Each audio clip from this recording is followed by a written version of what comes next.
Okay, so I'm here riding along the bike trail in Denver with my man Hollywood. What's up, guys? Enertion, baby.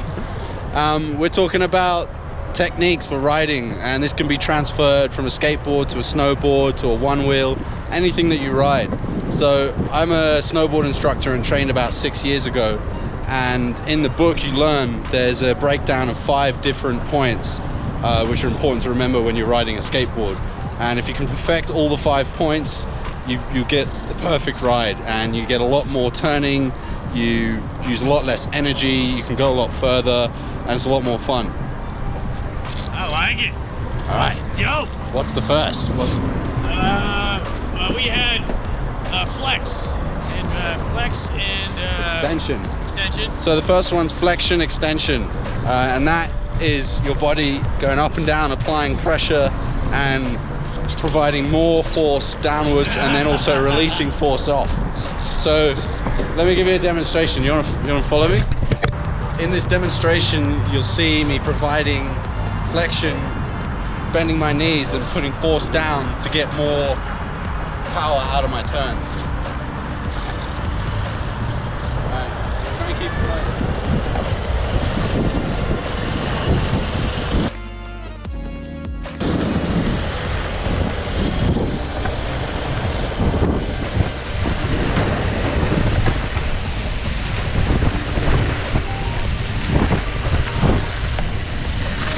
As you can see, when you provide flex and put pressure down when you come out of your turn, you put pressure down into the wheels and it gives you a spring so you can go out into your next turn. Right. When you're in the middle of the 2 turns, you're tall.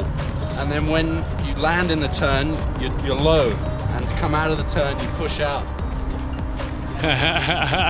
I feel it, man. Feel it? Yeah, I do, because fucking following behind you, man, you can tell it when you press your legs in like this, you get more power out of your turn. So the next one is inculation and angulation. That is your angle from the road to your body. So normally when you're going straight, that's 90 degrees. And you can get that down to about 50 degrees. And by doing that, you're dedicating to each turn and you're ready to come into the next turn. I like it, man. Personally, man, on my one wheel, I do the similarity. When I'm going back and forth, I'm pushing into it and I'm gliding out of it. I'm pushing into it and gliding. I can actually charge my battery like that. Yeah. So regenerative braking. Create your own momentum just through doing turns. I love that. And being on that, you got 4 wheels, I bet you can get way more actual grip to your wheel. All right, inclination and angulation demonstration.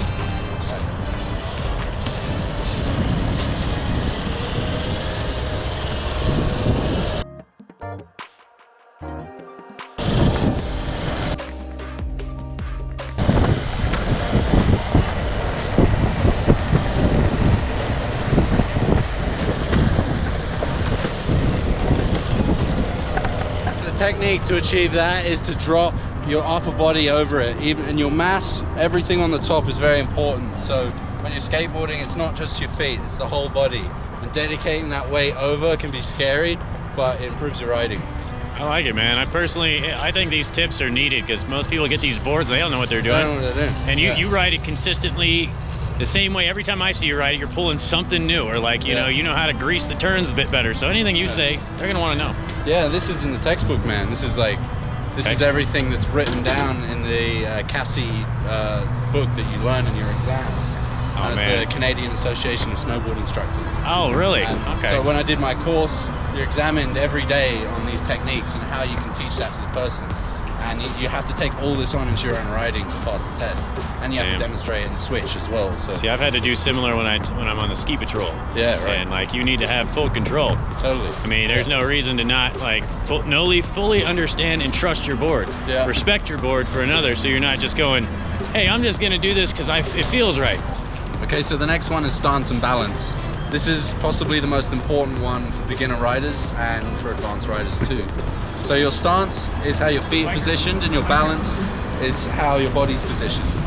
So you want your feet to be parallel at the concaves of the board, and you want your knees to be nice and bent, and you want your back to be straight, and you want your shoulders to be parallel with your feet, resting on top of them. A lot of people will tend to ride with a stance like this when they start, but then you don't have much structure in your body. You can't take the torque from the motors, you can't take any bumps on the road. With a posture like this, you're ready for anything that comes at you. And say if I was to accelerate full speed like this, so you can take that in your knees. One thing that's important with stance and balance on an electric skateboard, especially a high-powered one, is to lean forward when you accelerate. Because if you don't lean forward, it's going to shoot you back and you're not going to be on top of your board. So to do that, you want to straighten your back leg a little more, and you want to bend your front leg, and you want to send your mass over your front truck. That way, when I accelerate like this, I'm not going to fall backwards.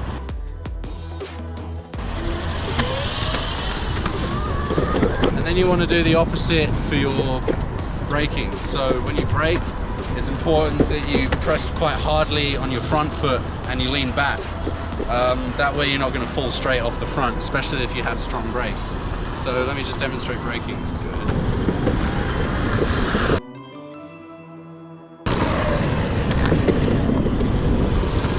The fourth one is pivot and steering, and not a lot of people know that most of the steering in skateboarding and board sports comes from the body. Most people think it comes from the feet. So when people start to learn to skate, they're trying to turn the board with their feet. In fact, you want to turn the board with everything you have. So the pivot is in the body and the rotation, and the steering is in the feet. So I'm steering, doing minor movements with the feet, providing pressure on the wheel that I need at the time in the corner, and then I'm pivoting my whole body to ride into the turns and be ready in the position I want to be in.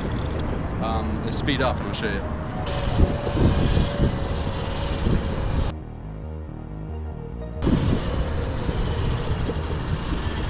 The final one is pressure control and edge control. You say edge control because this comes from snowboarding, so you'd say pressure control and wheel control. Wheel control meaning you're controlling each of the four wheels individually. You're providing the right amount of pressure onto the wheel you need at the time. So with a dual rear wheel drive system, there are times that you're going to want to have to put pressure on the wheel that you need to get you out of that corner. So when you at the beginning of a turn, you're more on the front. At the end of the turn, you're more on the back, and you're transferring your pressure across the board.